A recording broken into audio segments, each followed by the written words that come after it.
الحمدللہ نحمدہ ونستعینہ ونستغفرہ ونؤمن بہ ونتوکل علیہ ونعوذ باللہ من شرور انفسنا ومن سیئات اعمالنا من یہدہ اللہ فلا مضل لہ ومن یضلل فلا ہادی لہ ونشهد أن لا إله إلا الله وحده لا شريك له ونشهد أن سيدنا ومولانا محمدا عبده ورسوله أما بعد فأعوذ بالله من الشيطان الرجيم بسم الله الرحمن الرحيم إن أكرمكم عند الله أتقاكم صدق الله العظيم وصدق رسوله النبي الكريم ونحن على ذلك لمن الشاهدين والشاكرين والحمد لله رب العالمين اللهم صل على سيدنا ومولانا محمد وعلى آل سیدنا ومولانا محمد وبارک وسلم۔ انتہائی قابل احترام سامعین گرامی، آج 8 ذوالحجہ کا جمعہ ہے۔ کل 9 ذوالحجہ یعنی عرفہ کا دن ہے، اور عرفہ کے دن کی فضیلت وہ پہلے بھی عرض کی تھی کہ اس ایک دن کا روزہ 2 سالوں کے گناہوں کی معافی کا ذریعہ ہے۔ بعض حضرات یہ پوچھ رہے ہوتے ہیں کہ جی ہم نے سعودیہ کی 9 ذوالحجہ کو سامنے رکھنا ہے یا پاکستان کی؟ تو دیکھیں، جب ہم عید پاکستان کے مطلع کے حساب سے کرتے ہیں اور اسی طرح رمضان کی ابتدا اور عید الفطر وہ پاکستان کے مطلع کے مطابق کرتے ہیں، تو عرفہ کا دن یعنی 9 ذوالحجہ کا دن بھی ہم پاکستان کے مطلع کے اعتبار سے شمار کریں گے۔ لہذا ہمارے مطلع کے مطابق ہفتے کا دن وہ عرفہ کا دن ہے، 9 ذوالحجہ ہے، اور ہفتے کی ہی صبح سے فجر سے انشاءاللہ تکبیرات تشریق بھی شروع ہو جائیں گی۔ تو اسی طرح ہم نے یہ جو روزے کا حساب کرنا ہے 9 ذوالحجہ کا، وہ بھی اپنے مطلع کے حساب سے یعنی ہفتے والے دن کو روزہ رکھنا ہے۔ ہاں، اگر کوئی احتیاطاً 2 دنوں کا کر لیتا ہے، یعنی آج 8 تھی تو آج کا بھی کوئی روزہ رکھ لے اور جو ہے 9 کا بھی رکھ لے تو احتیاط کر لے، تو یہ سونے پہ سہاگا ہے، بہتر ہے، کیونکہ اس عشرے کے تو 9 دنوں کے اندر روزے رکھنا وہ آپ علیہ السلام نے اس کے فضائل بیان فرمائے ہیں۔ تو بہرحال 8 ذوالحجہ ہے، اور اللہ کے نبی صلی اللہ علیہ وسلم نے اپنے زمانے کے اندر جو حج فرمایا تھا، آخری حج جس کو حجۃ الوداع کہتے ہیں، وداع یعنی مہمان کو رخصت کرنے کو الوداع کہتے ہیں، تو وہ الوداعی حج تھا۔ تو اس الوداعی حج کے اوپر 1 لاکھ سے زیادہ حضرات صحابہ کرام وہ جمع تھے۔ تو ان حضرات کی موجودگی میں اللہ کے نبی صلی اللہ علیہ وسلم نے خطبہ ارشاد فرمایا تھا، جس کو خطبہ حجۃ الوداع کہتے ہیں، یعنی الوداعی حج کا خطبہ۔ اس کے اندر نبی پاک صلی اللہ علیہ وسلم نے پہلے یہ بات ارشاد فرما دی تھی کہ ہو سکتا ہے ہماری آخری ملاقات ہو اور اس طریقے سے اگلے سال ہم یہاں جمع نہ ہو سکیں۔ تو اس موقع پر آپ علیہ السلام نے کچھ نصیحتیں اپنی امت کو فرمائی تھیں، تو وہ نصیحتیں بہت ہی مفید ہیں، اور اس کے اندر ایک معنی کی پوری کائنات آپ علیہ السلام نے سمو دی تھی۔ تو میں چاہتا ہوں کہ اس کے کچھ چیدہ نکات کو ہم ہائی لائٹ کریں آج کی مجلس کے اندر۔ قربانی کے حوالے سے تو بہت ساری گفتگو ہماری ہو چکی ہے، تو اس حوالے سے اگر ہم آج کی مجلس میں چند پوائنٹس کو ڈسکس کریں اور یہاں گفتگو کریں تو انشاءاللہ ہمارے لیے بہت مفید ہوں گے۔ تو سب سے پہلے جو چیز ذکر کرنے کی ہے وہ یہ ہے کہ اس موقع پر حجۃ الوداع کے موقع پر اللہ تعالیٰ نے آیت نازل فرمائی الیوم اکملت لکم دینکم واتممت علیکم نعمتی ورضیت لکم الاسلام دینا، کہ آج میں نے تمہارے اوپر اپنی نعمت کو مکمل کر دیا اور اپنے دین کو تم پر مکمل کر دیا، وَرَضِيتُ لَكُمُ الْإِسْلَامَ دِينًا، اور میں نے تمہارے لیے دین اسلام کو پسند کر لیا اور اس کے اوپر میں راضی ہو گیا۔ یہ آیت مبارکہ اس موقع پر نازل ہوئی، اور اس آیت مبارکہ سے پہلے احکامات والی آیات تو نازل ہوئی ہیں، لیکن اس آیت مبارکہ کے نزول کے بعد کوئی بھی احکامات سے متعلق آیت نازل نہیں ہوئی، اور مفسرین فرماتے ہیں کہ اس آیت مبارکہ کے نزول کے 81 دن کے بعد اللہ کے نبی صلی اللہ علیہ وسلم دنیا سے تشریف لے گئے۔ تو ایک مرتبہ حضرت عمر فاروق رضی اللہ عنہ کے پاس ایک یہودی آیا اور اس نے کہا کہ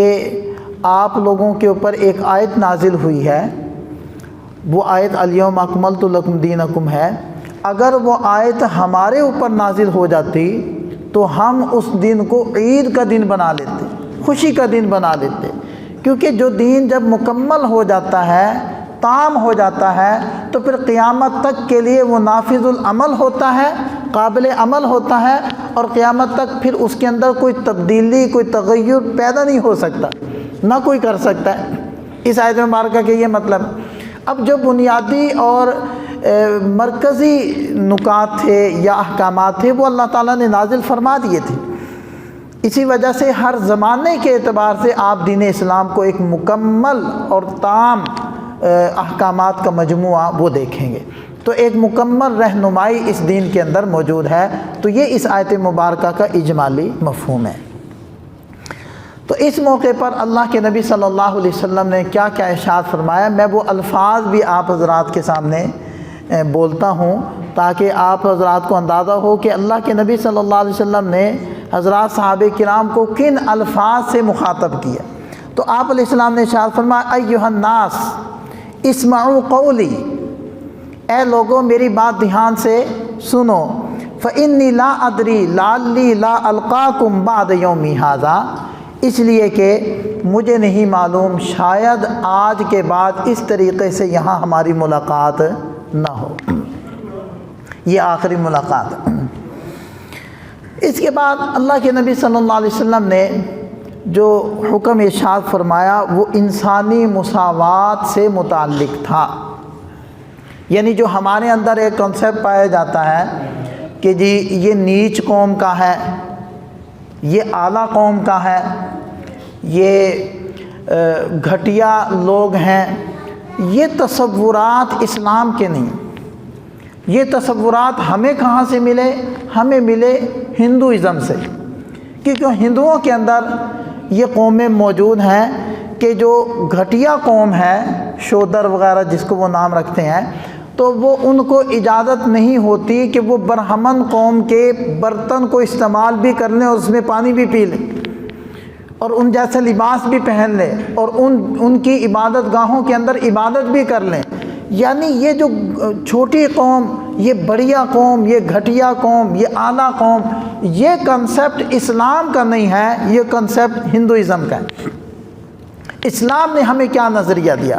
جو اللہ کے نبی صلی اللہ علیہ وسلم نے ہمیں نظریہ دیا وہ یہ ہے، یا ایھا الناس، اے لوگو، الا ان ربکم واحد، دھیان سے سنو، تمہارا رب ایک ہے، وَإِنَّ اباکم واحد، تمہارے ابا بھی ایک ہیں، حضرت آدم علیہ السلام۔ الا لا فضل لعربی علی عجمی، دھیان سے سنو، کسی عربی کو عجمی پر کوئی فوقیت نہیں۔ دیکھیں اگر کوئی فوقیت ہونی چاہیے تھی تو عرب کو عجم پر ہونی چاہیے تھی، کہ اللہ کے نبی صلی اللہ علیہ وسلم نے ارشاد فرمایا انا عربی، میں عربی ہوں، والقرآن عربی، قرآن عربی ہے، ولسان اہل الجنت عربی، اہل جنت کی زبان عربی ہے، تو عرب کو باعتبار عرب ہونے کے ساری قوموں پر فوقیت ہونی چاہیے تھی، سمجھ میں آتی۔ اور عرب اپنے علاوہ سب کو عجم کہتے ہیں۔ عجم اصل میں گونگے کو کہتے ہیں، اور عجم کا جو لفظ ہے عجما، یہ عام طور پر عربی میں حیوانات کے لیے استعمال ہوتا ہے۔ تو عرب کیا کہتے تھے؟ عرب اپنے آپ کو کہتے تھے کہ بولنے والے تو حقیقت میں ہم ہیں، جن کو عربی نہیں آتی ان کو کیا بولنا آتا ہے، ان کو تو بولنا ہی نہیں آتا۔ تو اگر دیکھا جاتا تو فوقیت اگر ملتی تو عرب کو ملتی، تو اللہ کے نبی صلی اللہ علیہ وسلم نے پہلا جملہ کیا ارشاد فرمایا؟ الا لا فضل لعربی علی عجمی، کسی عرب کو کسی عجم پر، کسی عجمی پر کوئی فوقیت نہیں، ولا لعربی ولا لعجمی علی عربی، اور کسی بھی عجمی کو کسی عربی پر کوئی فوقیت نہیں، ولا احمر علی اسود، کسی سرخ رنگ والے کو کسی سیاہ فام پر کوئی فوقیت نہیں ہے، ولا اسود علی احمر، اور کسی بھی سیاہ فام کو کسی سرخ خوبصورت سفید سرخ و سفید رنگ والے پر کوئی فوقیت حاصل نہیں، الا بالتقوی، ہاں تقوی کے اعتبار سے فوقیت ہو سکتی۔ ان اکرمکم عند اللہ اتقاکم، دھیان سے سنو کہ تم میں سے جو زیادہ متقی ہوگا وہ زیادہ تمہارے رب کے نزدیک قابل عزت، وہ قابل افتخار ہوگا۔ اتقاکم، تم میں سے متقی جو ہوگا، تو اللہ تعالیٰ کے ہاں جو معیار ہے عزت کا، فوقیت کا، برتری کا، وہ تقوی ہے، وہ اللہ تعالیٰ کی خشیت اور خوف ہے، وہ گناہوں سے دوری ہے، وہ رب کی اطاعت کے اندر پیش قدمی ہے، مسابقت ہے، آگے بڑھنا ہے۔ اس کے علاوہ دنیا کی بنائی ہوئی قومیں، دنیا کی بنائی ہوئی بولے جانے والی زبانیں، یا دنیا کے بنائے ہوئے معیارات، ان میں سے کوئی معیار رب کے ہاں کوئی حیثیت نہیں رکھتا۔ اب آپ اندازہ لگائیں کہ اس تعلیم کا اثر کیا تھا حضرات صحابہ کرام پر، کہ حضرت بلال حبشی رضی اللہ عنہ حبشہ سے تھے، ظاہری بات ہے جب حبشہ سے تھے تو شکل و صورت میں بھی وہ حبشی تھے، تو جب مسلمان ہو گئے، اچھا اسلام جب لائے ہیں تو وہ غلام تھے، غلام تھے، اور غلام کی حیثیت ان لوگوں کے ہاں اس وقت اسلام کے آنے سے پہلے وہ ایسی تھی جیسے کہ کسی کی گدھے یا گھوڑے کی حیثیت ہوتی ہے، کہ وہ سارا دن اس کو مارتا ہے، اس سے کام کرواتا ہے، اور بقدر ضرورت اس کو کھانا دے دیتا ہے۔ یہ غلاموں کے حقوق بھی اسلام نے آ کر بیان کی۔ یہ جو بعض لوگ مستشرقین تانا دیتے ہیں نا کہ اسلام میں غلامیت کا تصور ہے، اسلام نے غلامیت کا تصور نہیں دیا، غلامیت کا تصور پہلے سے تھا، پہلے سے غلام بنائے جاتے تھے، انسانوں کو بیچا خریدا جاتا تھا۔ اسلام نے آ کر دو کام کیے ہیں، ایک کام تو یہ کیا کہ ان غلاموں کے احکامات دیے ہیں کہ بھئی جو خود کھاتے ہو وہ کھلاؤ، جو پہنتے ہو وہ پہناؤ، یہ احکامات دیے ہیں۔ دوسرے نمبر پر جتنے بھی کفارات ہیں سب کے اندر پہلے نمبر پر جو کفارہ رکھا ہے وہ غلام کی آزادی کو رکھا ہے، اور اتنے فضائل غلام کی آزادی کے بیان فرمائے ہیں کہ حضرات صحابہ کرام میں سے بعض ایسے بھی ہیں، حضرت عائشہ صدیقہ رضی اللہ عنہ اور دیگر بہت سارے حضرات ہیں کہ جو سینکڑوں کے حساب سے انہوں نے غلاموں کو خرید کر آزاد کیا۔ لہذا اسلام کے ماتھے پر غلاموں کے احکامات کا صحرا ضرور ہے، لیکن غلام بنانے کا بدنما داغ اسلام کے چہرے پر نہیں ہے۔ تو بہرحال حضرت بلال حبشی رضی اللہ عنہ غلام تھے، پیٹا جاتا تھا، مجبور تھے، کوئی قوم خاندان نہیں تھا، کوئی حسن و جمال نہیں تھا، کوئی ان کے پاس مالی طاقت نہیں تھی، کوئی منصب عہدہ نہیں تھا، لیکن پھر اسلام لے آئے اور حضرت صدیق اکبر رضی اللہ عنہ نے ان کو خرید کر آزاد کر دیا۔ اب جب تشریف لاتے حضرت عمر فاروق رضی اللہ عنہ جو قریشی تھے، اور نبی پاک صلی اللہ علیہ وسلم کے ساتھ ان کا سلسلے نسب ملتا ہے حضرت عمر فاروق رضی اللہ عنہ کا، جب حضرت بلال تشریف لاتے حضرت عمر کھڑے ہو جاتے اور کہتے سیدنا بلال آ گئے۔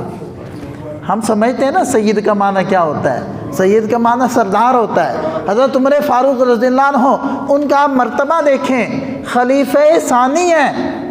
عشرہ مبشرہ میں سے ہیں، لوکان آبادی نبی لکان عمر ہیں، لیکن ان سارے فضائل کے باوجود جب حضرت بلال تشریف لاتے تو کہتے سیدنا بلال آ گئے۔ یہ وہی تعلیم کا اثر تھا کہ اسلام نے قومیت کے اوپر، علاقائی جو ہے اور رنگ و روپ کے فرق کے اوپر اسلام نے عزت کا معیار نہیں رکھا، اسلام نے تقوی کی بنیاد پر معیار رکھا ہے۔ حضرت عمر فاروق رضی اللہ عنہ نے حضرت بلال رضی اللہ عنہ کو اسی تقوی کی بنیاد کے اوپر عزت دی۔ حضرت زید ابن حارثہ رضی اللہ عنہ آپ صلی اللہ علیہ وسلم کے غلام ہیں، ان کو آپ علیہ السلام کتنی عزت دے رہے ہیں۔ اب آپ دیکھیں کہ ان کے بیٹے ہیں حضرت اسامہ ابن زید۔ حضرت اسامہ رضی اللہ عنہ کو آپ علیہ السلام نے جو آخری لشکر روانہ فرمایا ہے، اس کے امیر یہی تو تھے حضرت اسامہ رضی اللہ عنہ، کہ جب آپ علیہ السلام کی وفات ہو گئی، وصال فرما گئے اور یہ لشکر ابھی روانہ نہیں ہوا تھا، مدینہ سے باہر ہی ایک جگہ کے اوپر ٹھہرا ہوا تھا، تو اس کے امیر حضرت اسامہ تھے جو ابھی لڑک پن کی عمر میں تھے، اور اللہ کے نبی صلی اللہ علیہ وسلم نے ان کو امیر لشکر بنایا ہوا تھا، سپہ سالار لشکر بنایا ہوا تھا، جس کے اندر اجلہ صحابہ موجود تھے، اکابر صحابہ موجود تھے۔ تو ان اکرمکم عند اللہ اتقاکم، اللہ کے نبی صلی اللہ علیہ وسلم نے پہلی بات اپنے خطبہ حجۃ الوداع کے اندر یہ ارشاد فرمائی، لوگوں کان کھول کر سن لو، کسی عربی کو عجمی پر، کسی سیاہ کو کسی سفید پر، کسی سرخ رنگ والے کو کسی سیاہ رنگ والے پر کوئی فوقیت نہیں ہے الا بالتقوی، ہاں اگر فوقیت ہو سکتی ہے تو تقوی کی بنیاد پر ہو سکتی، لہذا ہم اپنے ذہن کو تبدیل کریں۔ ہاں یہ جو شادی بیاہ کے مسائل ہیں نا ہمارے، بعض لوگ تھوڑا سا اس میں تجاوز کر جاتے ہیں، وہ کہتے ہیں کہ جی شادی بیاہوں کے اندر یہ جو آپ قومیت کو دیکھتے ہیں یہ غلط ہے، تو یہ غلط نہیں ہے، یہ کسی حد تک ٹھیک ہے، کیونکہ اس میں بہت سارے آگے چل کر مسائل پیش آتے ہیں، ہم بھی اسی معاشرے کے حصے، ہم ان چیزوں کو سمجھتے ہیں، لیکن اتنا اس قدر شدت اپنانا کہ جی اپنی برادری کے اندر کوئی مناسب رشتہ ہے نہیں ہے اور دوسری کے اندر کسی طور پر بھی وہ کرنے کے لیے تیار نہیں ہے، تو اس قدر شدت غلط ہے، لیکن ایک حد تک پابندی کرنا تاکہ نبھا ہو سکے اور آگے چل کر رشتہ داریاں بن سکے، اس میں کوئی حرج نہیں ہے۔ تو بہرحال تو ہمارا یہ معیار بنانا کہ جی یہ فلاں قوم کا ہے لہٰذا یہ عزت والا، یہ فلاں قوم کا ہے لہٰذا یہ قوم ہی گھٹیا ہے، یہ قوم ہی ذلیل ہے، یہ کنسیپٹ اسلام کا نہیں ہے، یہ کنسیپٹ ہندوازم کا ہے۔ اس لیے پہلی بات آپ علیہ السلام نے یہ بات ارشاد فرمائی۔ دوسری بات، صحابی کہتے ہیں اللہ کے نبی صلی اللہ علیہ وسلم نے پوچھا کہ یہ کون سا مہینہ ہے؟ تو ظاہری بات ہے حج کا مہینہ تھا اور حج کا موقع تھا، عرفہ کا دن تھا، بلکہ یوم النحر تھا، عید کا دن تھا، تو یہ بات تو بالکل کلیئر تھی کہ یہ ذوالحجہ کا مہینہ ہے۔ تو صحابہ کہتے ہیں کہ ہم خاموش ہو گئے کہ شاید اللہ کے نبی صلی اللہ علیہ وسلم اس مہینے کے نام کو تبدیل کرنا چاہ رہے ہیں، تو ہم چپ ہو گئے۔ تو آپ علیہ السلام نے ارشاد فرمایا کہ یہ ذوالحجہ کا مہینہ نہیں؟ ہم نے کہا یا رسول اللہ بالکل یہ ذوالحجہ کا مہینہ ہے۔ پھر آپ علیہ السلام نے ارشاد فرمایا کہ یہ کون سا شہر ہے؟ تو ہم پھر خاموش ہو گئے کہ یہ بات تو واضح ہے کہ یہ شہر مکہ ہے، تو شاید آپ علیہ السلام اس کا نام تبدیل کرنا چاہ رہے ہیں، اس لیے آپ علیہ السلام پوچھ رہے ہیں، تو ہم خاموش ہو گئے۔ تو آپ علیہ السلام نے ارشاد فرمایا کہ یہ بلد حرام مکہ نہیں؟ ہم نے کہا یا رسول اللہ بالکل مکہ ہے۔ پھر آپ علیہ السلام نے پوچھا کہ یہ کون سا دن ہے؟ تو اب پھر ہمارے ذہن میں یہی بات آئی کہ شاید آپ علیہ السلام اس کا نام تبدیل کرنا چاہ رہے ہیں، ہم خاموش ہو گئے۔ تو آپ علیہ السلام نے ارشاد فرمایا کہ کیا یہ یوم النحر نہیں؟ ہم نے کہا جی ہاں یا رسول اللہ یوم النحر ہے۔ آپ علیہ السلام نے اب یہ دیکھیں نا، یہ ایک بیس بنا دی، یہ خلفیہ قائم کر دیا ذہن کے اندر، اس مہینے کی اہمیت کیونکہ اشہر حرم میں سے ہے، پھر اس دن کی اہمیت یوم النحر قربانی کا دن ہے، پھر اس شہر کی اہمیت مکہ ہے، بلد حرام ہے، بلد امان ہے کہ جس کے اندر شکار کرنے کی بھی اجازت نہیں ہے، جس کے اندر اپنے کسی قاتل کو، اپنے خاندان کے کسی قاتل کو بھی قتل کرنے کی اجازت نہیں ہے، وہ جگہ ہے۔ تو آپ علیہ السلام نے تینوں چیزوں کی طرف متوجہ کر کے ارشاد فرمایا، جیسے اس مہینے کی رب کے ہاں حرمت ہے، عزت ہے، جیسے اس دن کی حرمت ہے، جیسے اس جگہ اور شہر کی حرمت ہے، دھیان سے سن لو، اسی طرح ایک مومن کی جان، ایک مومن کا مال، ایک مومن کی عزت، وہ بھی اللہ تعالیٰ کے ہاں اسی طرح محترم ہے جیسے کہ یہ مہینہ، یہ دن اور یہ شہر محترم۔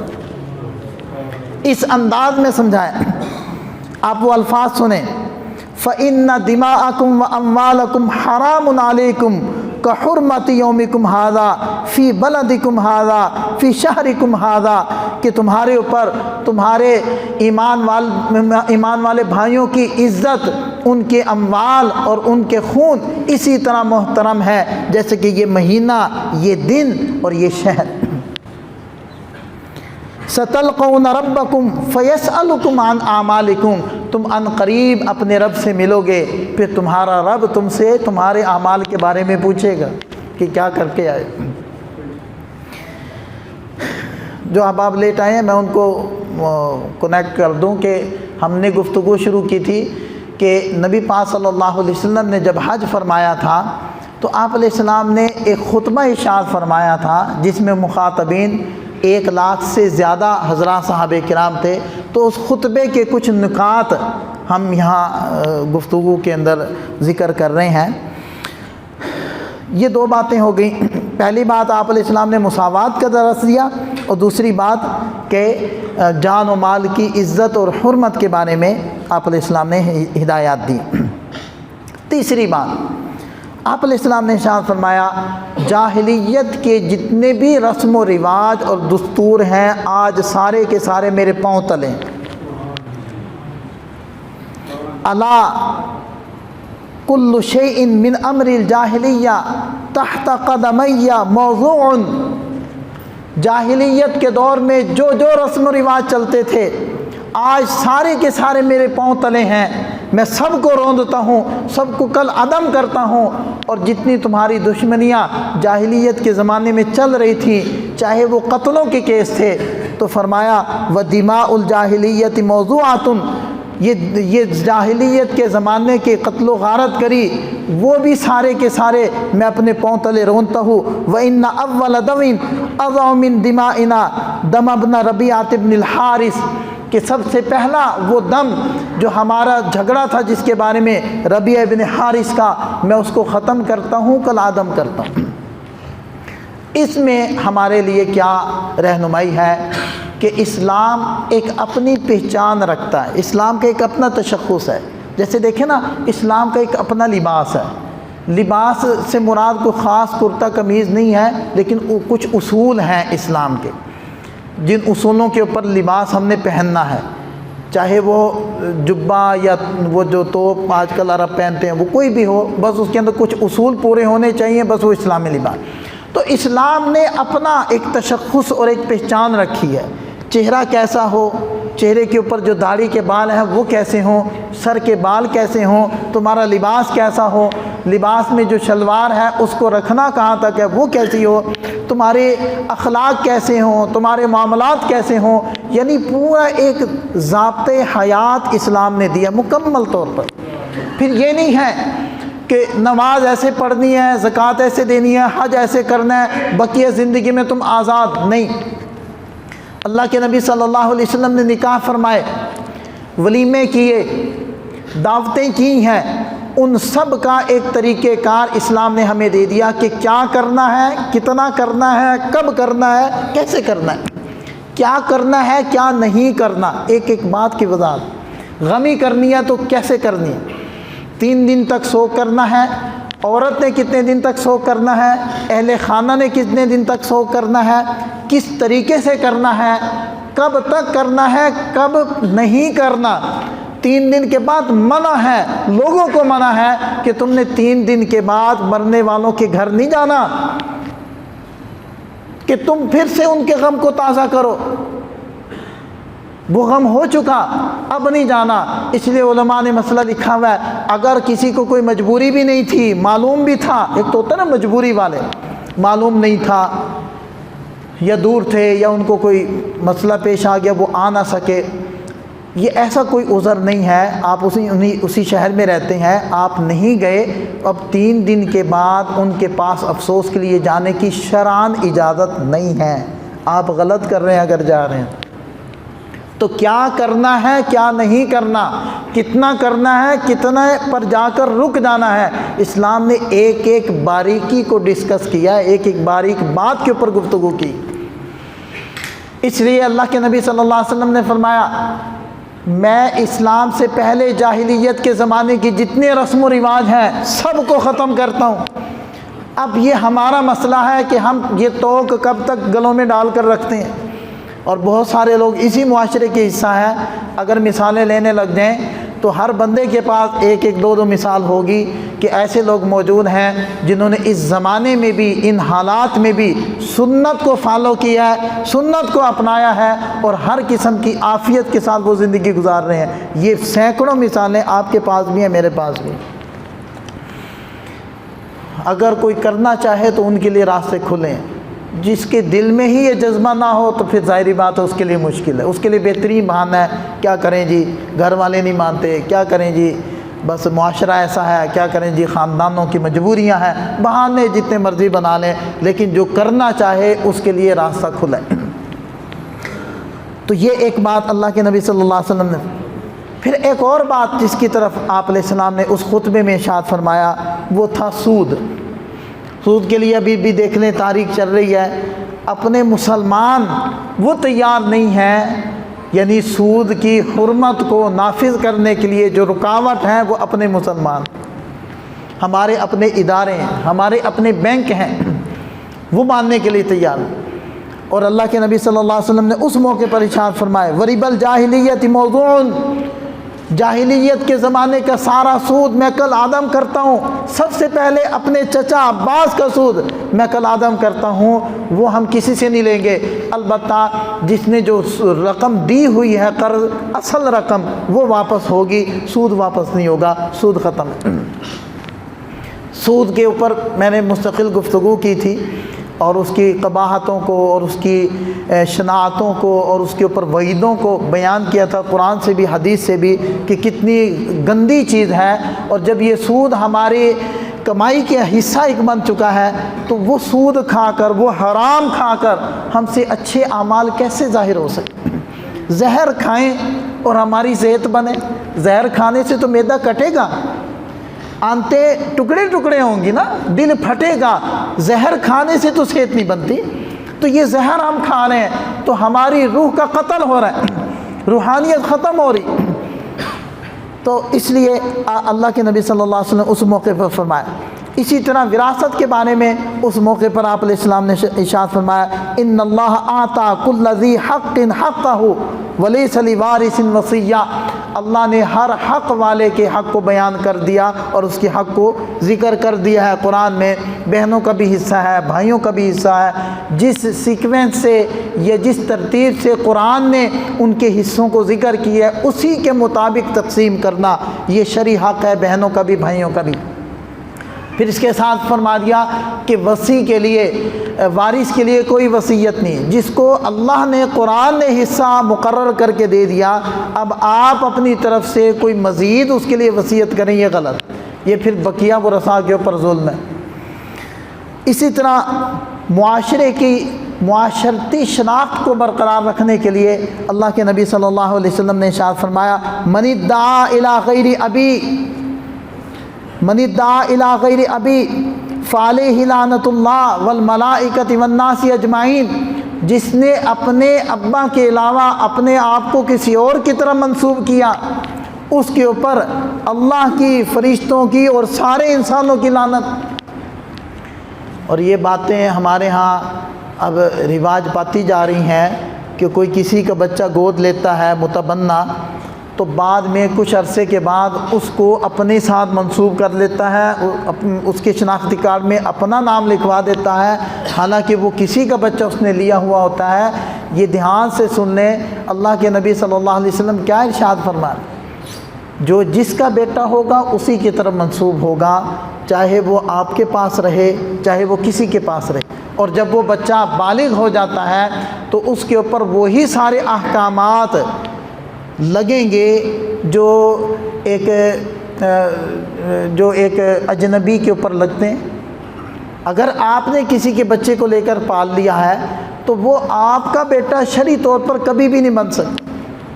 لہذا یہ غلطی اگر کسی نے کی ہے تو وہ فوری طور پر اس کا ازالہ کرے کہ اس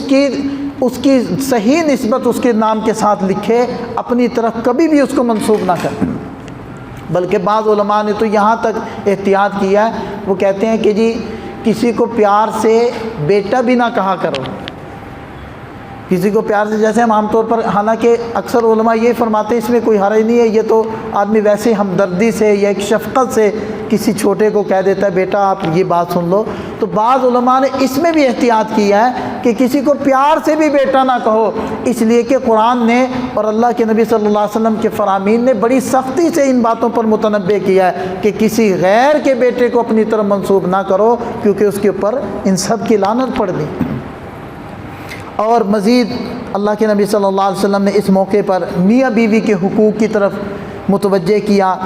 اور کتاب اللہ کو لازم پکڑنے کی طرف متوجہ کیا، اور اخیر میں ارشاد فرمایا الا فلیبلغ الشاہد الغائب، جو یہاں موجود ہیں وہ میری تعلیمات کو لے کر اب جائیں اور ساری انسانیت تک ان تعلیمات کو پھیلائیں۔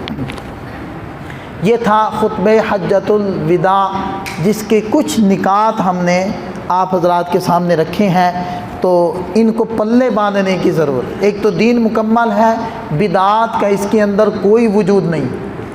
دوسرے نمبر پر انسانی مساوات کا اللہ کے نبی صلی اللہ علیہ وسلم نے درس دیا کہ کسی کو کسی پر کوئی فوقیت نہیں، یہ ذات پات کی کوئی حقیقت نہیں۔ ہاں آپس کے تعارف کے لیے رکھنے میں کوئی حرج نہیں ہے، لیکن عزت کا معیار بنانا یہ سراسر غلط ہے، اس لیے کہ عزت اللہ کے ہاں متقی کی ہے، تقوی کی بنیاد پر عزت ہے۔ تیسرے نمبر پر کہ انسان کی جان، مال اور عزت اسی طرح محترم ہے جیسے کہ ذوالحجہ کا مہینہ، اور جیسے یوم النحر کا دن، اور جیسے کہ بلد حرام یعنی شہر مکہ۔ اور پھر آپ علیہ السلام نے جاہلیت کی جتنی بھی رسومات تھی ان سب کو ختم فرمایا، خاص طور پر سود کو کالعدم کیا، اور اللہ کے نبی صلی اللہ علیہ وسلم نے معاشرتی شناخت کو باقی رکھنے کے لیے اپنے باپ کے علاوہ کسی کی طرف منسوب کرنے سے سختی سے منع فرمایا، میاں بیوی کے حقوق کو بیان کیا، اور کتاب اللہ کو لازم پکڑنے کی تلقین کی، اور پھر اپنی تعلیمات کو ساری دنیا میں پھیلانے کا آپ علیہ السلام نے عزم صحابہ کرام سے کروائے۔ تو یہ چند نکات تھے جو آپ علیہ السلام کے خطبہ حجۃ الوداع سے تعلق رکھتے تھے۔ اللہ تعالیٰ سے دعا ہے کہ اللہ تعالیٰ ہمیں بھی ان کے اوپر عمل کرنے کی اور ان کو ساری دنیا میں پھیلانے کی توفیق عطا فرمائے۔